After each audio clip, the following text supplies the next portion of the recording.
بسم اللہ الرحمن الرحیم۔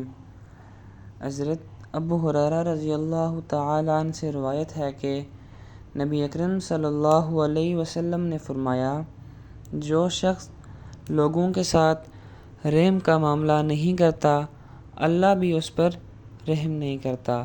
صحیح بخاری کی حدیث ہے، جس کی تفصیل یہ ہے۔ یہ حدیث ہمیں انسانی تعلقات میں شفقت اور رحم کی اہمیت کی طرف متوجہ کرتی ہے۔ اس حدیث سے واضح ہوتا ہے کہ انسانوں کے ساتھ حسن سلوک، مہربانی اور ہمدردی کا برتاؤ ایک بنیادی اسلامی اصول ہے۔ اگر کوئی شخص دوسرے کے ساتھ رحم و کرم کا برتاؤ نہیں کرتا تو اسے اللہ تعالیٰ کی رحمت کی امید نہیں رکھنی چاہیے۔ اللہ تعالیٰ کو یہ بات پسند ہے کہ بندے ایک دوسرے کے ساتھ اچھے اور مہربان رہیں۔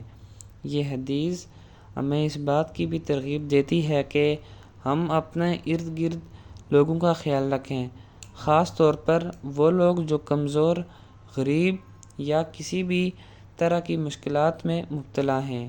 اس سے ہمیں یہ سبق ملتا ہے کہ اللہ کی رحمت کا اصول دوسروں کے ساتھ مہربانی سے برتاؤ رکھنے پر منحصر ہے۔ اس حدیث کا پیغام ہماری روزمرہ زندگی میں اہم کردار ادا کر سکتا ہے، چاہے ہم اپنے خاندان میں ہوں، دوستوں کے ساتھ ہوں یا کسی بھی معاشرتی سطح پر۔ ہمیں ہمیشہ دوسروں کے ساتھ شفقت اور محبت کا مظاہرہ کرنا چاہیے۔